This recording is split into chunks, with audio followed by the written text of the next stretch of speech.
Pasamos directamente a la charla con Daniel Cervias. Lo sabe que, como les decía al inicio, juega este doble rol de escritor en el sentido literario, ensayístico, y por el otro lado periodista. Y como periodista, justo hace 15 años le tocó esta responsabilidad de hacer la cobertura de la noticia del 9/11 justo en Nueva York. Entonces creo que esa fuente de primera mano era muy importante para hacer un tipo de clausura del evento y de este taller que les comentaba también, que duró algunos meses. Entonces, bueno, en primer lugar quisiera que le diéramos un gran aplauso a Daniel por estar aquí con nosotros. Y le paso el micrófono, ¿no? Porque es bueno.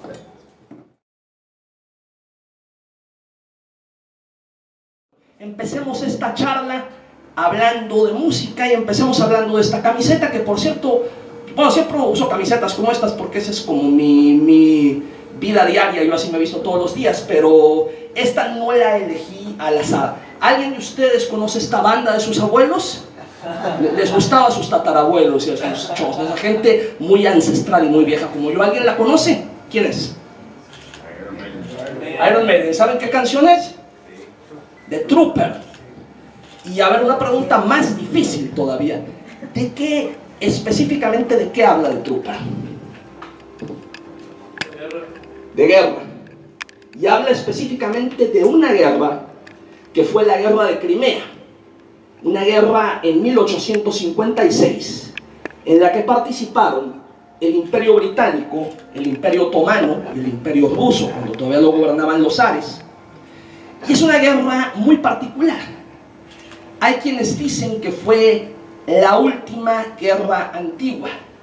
Hay quienes dicen que fue la primera guerra moderna. En todo caso fue un umbral. Esta guerra todavía tuvo reminiscencias y códigos de las batallas napoleónicas, pero tuvo todavía algunos adelantos, quizá muy embrionarios, de lo que sería la Primera Guerra Mundial en 1914. Todavía había códigos antiguos, incluso en la manera de respetarse, y de los generales incluso tenían una cena antes de la batalla, generales enemigos, los códigos de caballería todavía muy medievales, pero ya también había armas casi automáticas como las Winchester que se inauguraron en 1847 aquí en México. Y es una guerra que marcó una frontera en muchas cosas, pero es una guerra sobre todo que, en cuanto a mi oficio, a lo que yo me dedico a hacer, tiene mucho que ver con algo que a mí me puede mucho. ¿Y saben por qué? Porque la guerra de Crimea, en Ucrania, ahí en el Mar Negro, fue la primera guerra que tuvo corresponsales. Fue la primera guerra en donde nació la figura del corresponsal de guerra, donde nació la figura del reportero que lo mandan específicamente a cubrir un conflicto bélico. O sea, el papel que tú juegas ahí no es el de soldado, no es el de enfermero, no es el de sacerdote, no. Tú estás ahí para informar, no estás con ningún bando, te mandó un medio de comunicación y tú lo único que tienes que hacer es dar noticias de lo que está pasando en la guerra. Y esto parece que no, pero te marca un antes y después en la manera de entender los conflictos bélicos. ¿Por qué? Porque significa que la gente quiere saber qué está pasando e intuye que lo que pasa en esos campos de batalla donde se va a desangrar la gente le va a cambiar la vida. Vamos a remontarnos, aquí mis colegas tocaron algunos temas, a los orígenes de este conflicto. Yo me pongo a pensar los verdaderos parteaguas, los verdaderos acontecimientos, y habláramos aquí como este señor esloveno, Slavoj Žižek, o el mismo Baudrillard, los grandes acontecimientos de los que seguimos amamantando y de los que de una u otra forma siguen condicionando nuestra vida, ocurrieron hace muchísimo tiempo. Quizá el primer antecedente de las Torres Gemelas tenga que ver con... No creo que sea el primero, porque el primero a lo mejor se remonta incluso a los primeros tiempos del cristianismo, pero quizá el más radical, la herida más grande, profunda y abierta, podría ser la primera cruzada, y específicamente la toma de Jerusalén en julio del año 1099. Pero cuando se da la toma de Jerusalén, que fue un baño de sangre, en la primera cruzada, y los cronistas narran que la sangre era una cosa que era como el equivalente a andar por un pantano, o sea, chapoteabas en la sangre, porque fue una carnicería. Los cruzados no se tocaron el corazón, incluso masacraron cristianos mismos, cristianos coptos o cristianos armenios que vivían en Jerusalén y que ellos no sabían que eran cristianos porque no hablaban su lengua, pero bueno, ellos los metieron a chaleco en la lista de los infieles y los mataron como si fueran musulmanes. Entonces eso fue una carnicería y ocurrió en julio de 1099, del año 1099, fin de un ciclo. Yo me pregunto cuánto tiempo tardó la Europa occidental, la Europa feudal, en saber que había sido tomada Jerusalén. O sea, en el momento en que eso estaba sucediendo, en Europa no lo sabían.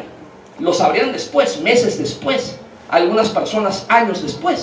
Muchas personas no lo sabrían. Muchas personas fueron contemporáneos de la toma de Jerusalén y se murieron sin saber que existió la toma de Jerusalén. No hablemos de Mesoamérica, que por supuesto no lo supo. Estoy hablando únicamente de Europa, y no supo absolutamente nada de la toma de Jerusalén, que sin embargo condicionó y sigue condicionando nuestra geopolítica. ¿Por qué? Porque el acontecimiento ocurría ahí, y lo que ibas a saber lo ibas a saber meses después por el cantar de los juglares y de los trovadores y de los poetas que iban a hacer un primoroso poema de esa guerra.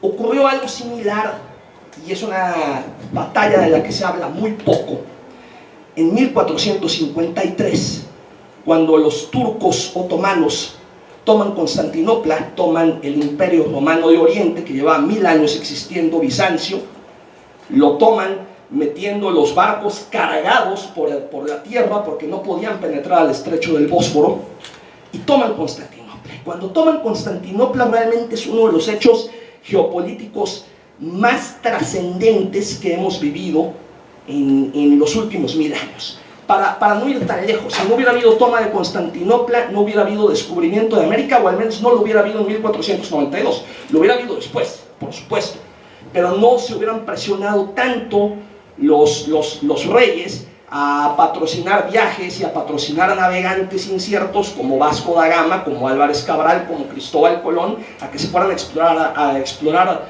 mares. ¿Por qué? Porque los turcos les taparon la entrada a Oriente. O sea, al taparles el estrecho del Bósforo, al taparles la puerta entre el Mar Negro y el Mar Mediterráneo, ya no había paso a Europa.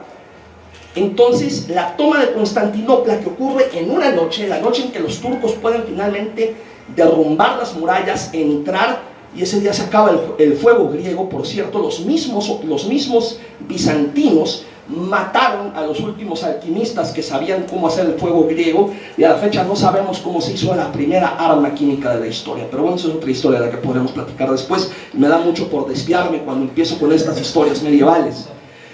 El hecho es que, bueno, toman Constantinopla en 1453. ¿Cuánta gente en ese momento, en toda Europa, se enteró que eso había ocurrido? ¿Cuánta gente en América? En América nadie, en África nadie, en Asia muy poca, solamente en Medio Oriente, en Asia Menor. El acontecimiento ocurría, pero sus efectos tardaban muchísimo en hacerse presentes, en afectarnos. Hablemos del descubrimiento de América, que se da como consecuencia lógica de la toma de Constantinopla, insisto, que se da en 1492, o sea, 39 años después. Y también tuvo que regresar Colón 4 meses después a dar la noticia y empezar a hacerse los viajes, y de ahí, bueno, una larga conquista que cambiará la geopolítica mundial. Pero que bueno, a lo que quiero llegar es, en aquellos años podía ocurrir un acontecimiento que te cambiaba tu vida, y tú podías vivir en ese mundo y no te enterabas que tu vida había cambiado, y tú te morías y no te enterabas que tu vida había cambiado, y tus hijos nacían porque eras un campesino feudal que vivía en algún campo piscando trigo, y tus hijos se morían sin saber que ya vivías en otro orden geopolítico, que ya los turcos otomanos tenían tomado el paso de Europa a Asia. Y así pasaban los milenios, pasaban los años. ¿Por qué es tan importante cuando la guerra empieza a ser monitoreada? Cuando de pronto todos los humanos empezamos a estar conectados. Sabemos que lo que pasa en ciertos campos de batalla nos influye. Ahora bien, estoy hablando de la guerra de Crimea en 1856. De la guerra de Crimea viene la guerra franco-prusiana, que gracias a la guerra franco-prusiana se retiraron los franceses de México. A los franceses nunca los sacamos en ninguna batalla. Los franceses se fueron solitos porque los mandó llamar a Napoleón III. Se fueron a tratar de vencer a Bismarck y Bismarck los hizo pedazos y se da la guerra franco-prusiana. Y esa fue la última gran guerra europea. Y salvo la guerra estadounidense-española por la disputa de Cuba en 1898, por el hundimiento del Maine y todo esto que se da, no hay guerras. Entonces se da una situación que de pronto el hombre que recibe al siglo XX se cree que ha superado todos los demonios ancestrales. La guerra es una cosa bárbara del pasado, la guerra es una cosa que ya no tiene nada que ver conmigo. Y en ese entonces estaba muy de moda el cientificismo de Auguste Comte, la filosofía positiva, la historia vista como vertical, la historia vista como siempre ascendente. Y entonces llegas a pensar como que bueno, o sea, la guerra es de los bárbaros, la guerra es del pasado, yo ya superé todo esto. A mí en 1913 me alumbra la luz de la ciencia y la guerra es una cosa del pasado, es una cosa que a lo mejor se da en tribus de África. Y pasa que de pronto el 28 de junio de 1914, un serbio jovencito, más jovencito que ustedes, tuberculoso, flaco, jodido, que se llama Gavrilo Princip, le da un plomazo a Franz Ferdinand, el archiduque del imperio austro-húngaro, que era aparte el heredero de Francisco José, lo mata. Y de pronto el mundo tan civilizado, tan científico, tan en paz, se encuentra en una guerra porque el imperio austrohúngaro le declara la guerra a Serbia. Serbia es una nación eslava, entonces Rusia se siente con la necesidad de intervenir. Y bueno, se arma la guerra más canija, más sangrienta que había conocido la humanidad hasta ese entonces.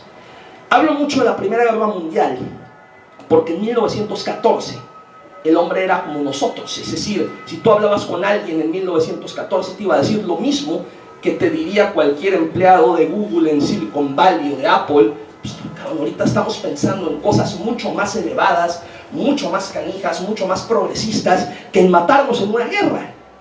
Y sin embargo está Donald Trump. Y sin embargo una guerra actualmente es más latente que nunca. ¿Cuál es la diferencia entre un acontecimiento como el asesinato de Franz Ferdinand el 28 de junio de 1914 y la toma de Jerusalén en 1099, la toma de Constantinopla en 1453? Que aunque en 1914 no había internet, toda Europa supo ese día que habían matado al archiduque de Austria-Hungría, y que se iba a armar una guerra, y que algo iba a pasar, y que algo muy canijo iba a pasar.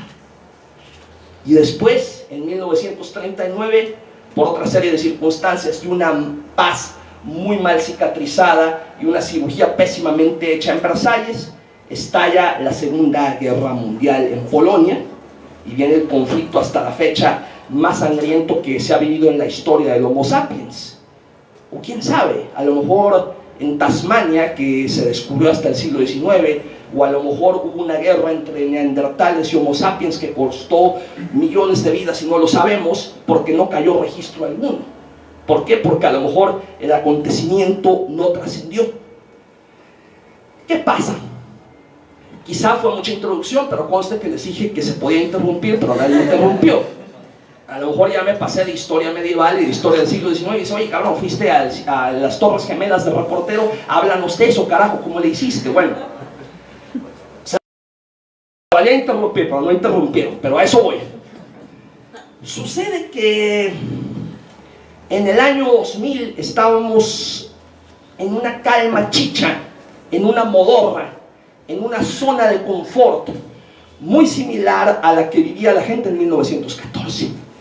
Los 90 estuvieron a toda madre. La administración Clinton fue un primor, o sea, Clinton estaba preocupado por otras cosas más interesantes que hacer la guerra. Entonces, como él sonreía y él estaba muy feliz en el despacho Oval, la economía fluía como fluían otras cosas. De veras, eso sería una buena receta para la Casa Blanca. Entonces, todo estaba muy bien. Nadie pensaba, no había crisis. Incluso hasta el error de diciembre más o menos lo habíamos capoteado en México.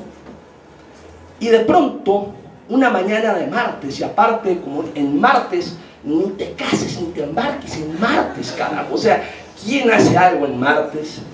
Nos cambia la vida a todos.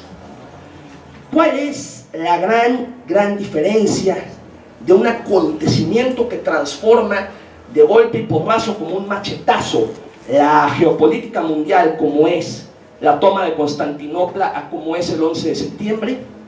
La gran diferencia es que todos ustedes, aunque eran niños y aunque son bastante jóvenes, yo me imagino que se acuerdan qué estaban haciendo esa mañana. ¿Sí se acuerdan, verdad? ¿Qué estaban haciendo? Estaban todos, ¿verdad? Todos se acuerdan. A nadie le pasó desapercibido. A nadie.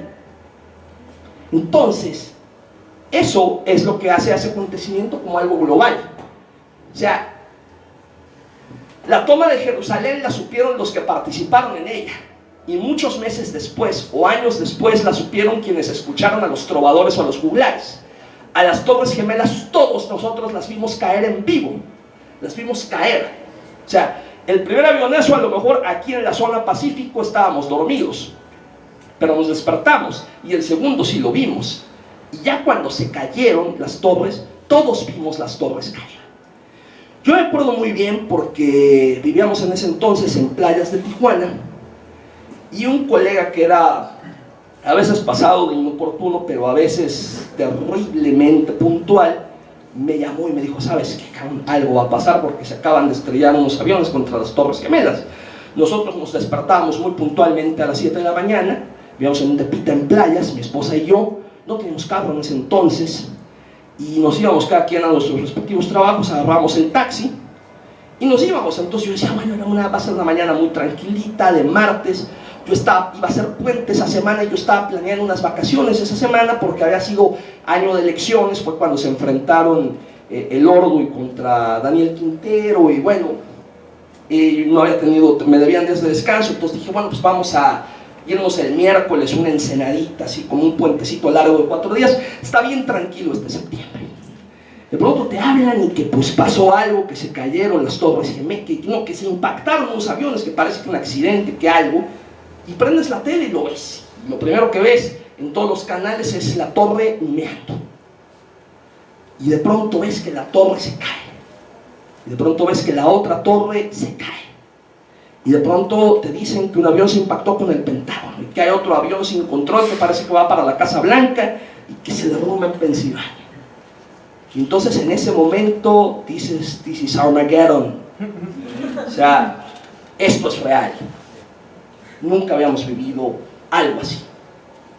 Llego a la redacción del periódico Frontera, que en ese entonces tenía 2 años de haber nacido.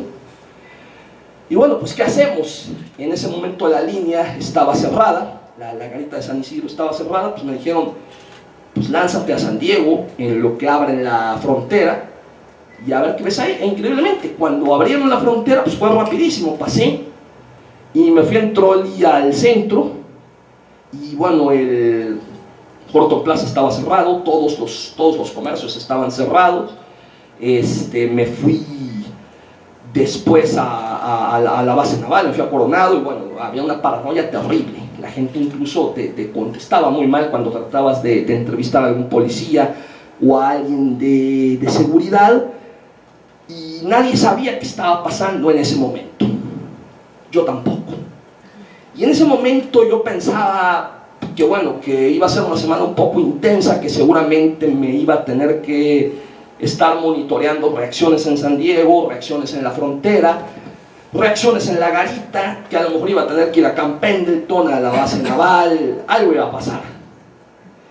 Pero yo seguía guardando mi esperanza de que pues me pudiera vivir un puentecito, que ya me lo debían, y dije, bueno, a veces cuando eres reportero te conviene mucho que haya acontecimientos que pasen muy lejos, porque entonces te jalan la marca. Entonces, como tienes ya resuelta la de 8, dices, bueno, pues aquí no me necesitas, me puedo ir un rato a descansar.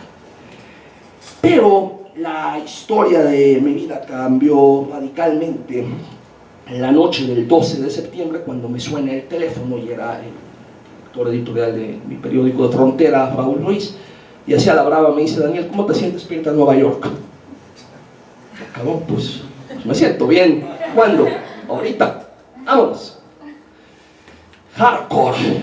Bueno, cambiamos un poquito los planes. Yo todavía pensaba que era broma, que me estaban tanteando, que era así, sobre todo porque los periódicos son muy codos, no te iban a pagar un viaje a Nueva York así como así, pero pues resulta que alguien les hizo ver que ese era un acontecimiento histórico, que quizá Frontera marcaría diferencias mandando un reportero. El corresponsal en San Diego, que era Abraham Núñez Tejar, se bajó del barco porque tiene fobia a los aviones, y dijeron: bueno, pues ¿quién es el que habla más o menos buen inglés, el que le puede entrar? Y pues bueno, pues agarraron así al más a la mano y dijeron: bueno, pues no sé, a lo mejor hicieron Team Marín de doping, güey, me saqué la rifa del tigre. Entonces, al otro día, muy temprano, al amanecer, 13 de septiembre, ponen un boleto en mi mano. Todavía se usaban los boletos. 13 de septiembre, y es un boleto tentativo. ¿Por qué? Porque recuerden ustedes que el 11 de septiembre fue el único día del mundo en que se cerró el tráfico aéreo. El cielo de Estados Unidos estuvo limpio. Por todo el 11 de septiembre no hubo aviones volando en el cielo de Estados Unidos, porque todos aterrizaron y se cancelaron los vuelos. Entonces hubo decenas o cientos de miles de personas que quedaron atrapadas, y sus vuelos iban a salir en días retrasados. Entonces yo estaba listo para salir el 13 de septiembre en la mañana a San Diego, de San Diego a Nueva York, pero bueno, pues resulta que llego y no había nada. O sea, había una fila desproporcionada, descomunal, gente durmiendo en el aeropuerto, gente varada en el aeropuerto, gente desesperada, gente loca. El aeropuerto de San Diego, una catástrofe. Y me dijeron: pues anótate en una lista, y vas a salir cuando se pueda. Y es decir, estate listo en el aeropuerto a ver en qué vuelo te podemos empujar y a ver cuándo te podemos empujar, porque no hay manera de salir. Hace poco leí en un libro que se publicó en Tusquets, que se llama Viaje al fin de la memoria, en Tusquets, de mi colega Gastón Marinosi, que dice que a él lo mandaron. Es una situación muy similar a la mía, y a veces digo: ¿por qué no escribí ese libro? Pero bueno, a él lo mandaron del DF a Nueva York, pero se fue en carro. Digo: pues carajo, si hubiera agarrado el carro a lo mejor llegaba, o llegaba más pronto, porque lo del aeropuerto fue traumático. Tuve que hacer 2 días de espera en el aeropuerto de San Diego, hasta que finalmente el 15 de septiembre pude despegar. Conseguí un vuelo a Boston, y de Boston, todavía estuve parado en Boston otro rato, y conseguí en Boston un vuelo a Newark, New Jersey. Y fue una sensación extrema, una sensación muy canija, porque es muy duro subirte a un American Airlines y salir del Logan Airport de Boston hacia Nueva York exactamente 3 días después del momento en que un American Airlines salió de Boston rumbo a Nueva York. Entonces la gente iba en pánico. La sensación es como funeraria, es como que vas volando en un ataúd. La gente iba realmente rezando. Yo nunca me había subido a un avión que la gente fuera tan traumatizada, llorando realmente. Hubo escenas de llanto. Y finalmente aterrizamos la noche del 15 de septiembre de 2001. Aclaro que yo tenía menos de $2,000 en la bolsa, no traíamos reservación, no traíamos nada, iba solo. Había en ese entonces en el periódico una sola cámara digital para todos los fotógrafos, y yo llevaba mi cámara Minolta de rollo. O sea, de eso hablaremos más tarde, pero periodísticamente eran todavía tiempos prehistóricos los del 11 de septiembre. Y llegué, y bueno, pues ¿dónde me hospedo? Nueva York no es precisamente barato, no tenía demasiados recursos. Finalmente, ahí en Radio Cayo, Radio Pasillo, di con el Herald Square Hotel, y ahí llegué en el Herald Square, y ahí me quedé. Y bueno, ahí llegué, caí rendido. Al otro día que desperté todavía no me la creía que estaba ahí, todavía fue una sensación como de que esto era un sueño, como que esto era alucinante, y todo en la ciudad era una sensación de que esto era alucinante, de que esto era algo muy loco. Y bueno, lo primero que hice fue caminar hacia el centro del desastre. Entonces caminé. Entonces ya a partir de la calle 14 empezaba a saber que había un buen desmadre, o sea, ambulancias, bomberos, cabros, etc. Y el centro internacional de prensa más grande del mundo, improvisado, estaba en la calle Greenwich, digamos a unos 100 metros o 150 metros de las Torres Gemelas. O sea, digamos, no estoy muy bien ubicado ahorita de donde estoy parado, pero creo que las Torres Gemelas, si estuviéramos parados aquí, los veríamos como viéramos aquí el reloj más o menos, o un poquito más lejos, digamos la calle Coahuila de aquí.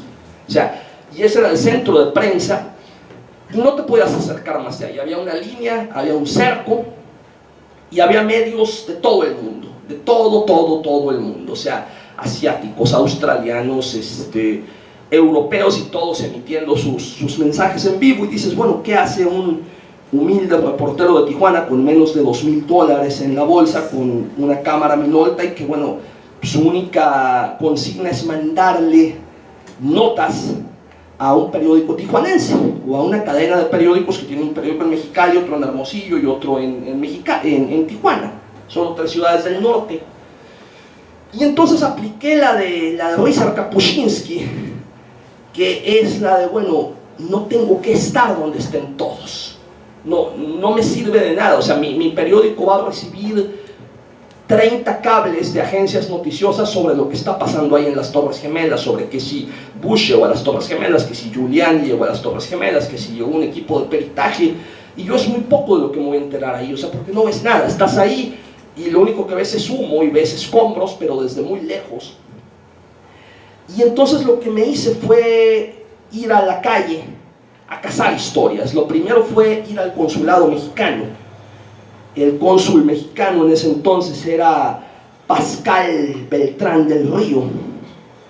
Y lo que me sorprendió muchísimo fue que en la mayoría de los consulados, o sea, llámese el consulado de Dominicana, el consulado de Nicaragua, el consulado de Panamá, de cantidad de naciones centroamericanas que tienen una fuerte población en Nueva York, tú llegabas al consulado y lo primero que veías era una larga lista pegada en la ventana de todos los posibles connacionales panameños, nicaragüenses, salvadoreños, guatemaltecos, etcétera, que podían haber estado en las Torres Gemelas y que podían haber muerto en las Torres Gemelas o desaparecido.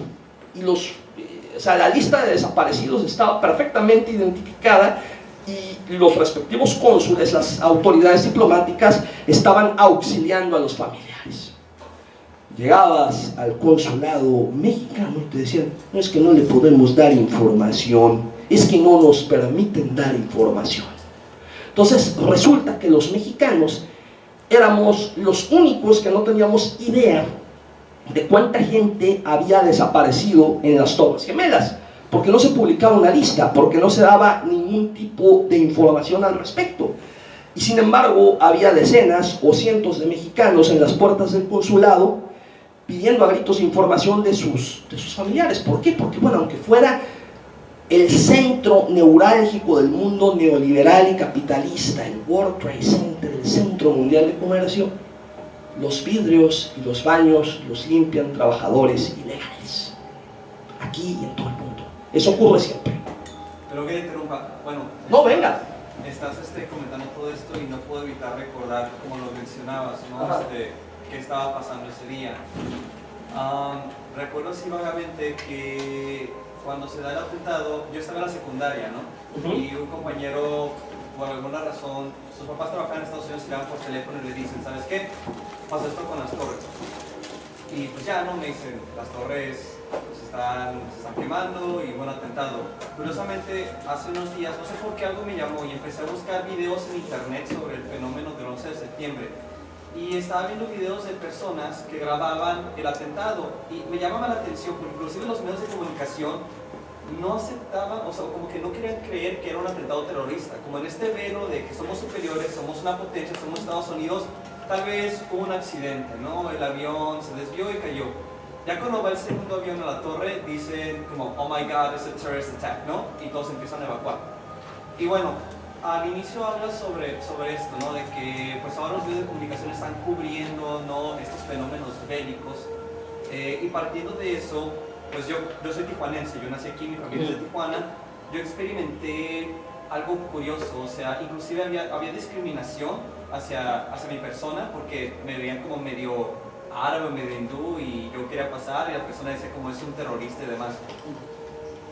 Acabas de abordar también esto, ¿no? De que los mexicanos, bueno, los que limpiaban los vidrios o que se en la ciudad además son ilegales y pues no hay un control quizás de nuestro gobierno, ¿no? Saber quiénes están o quiénes no están.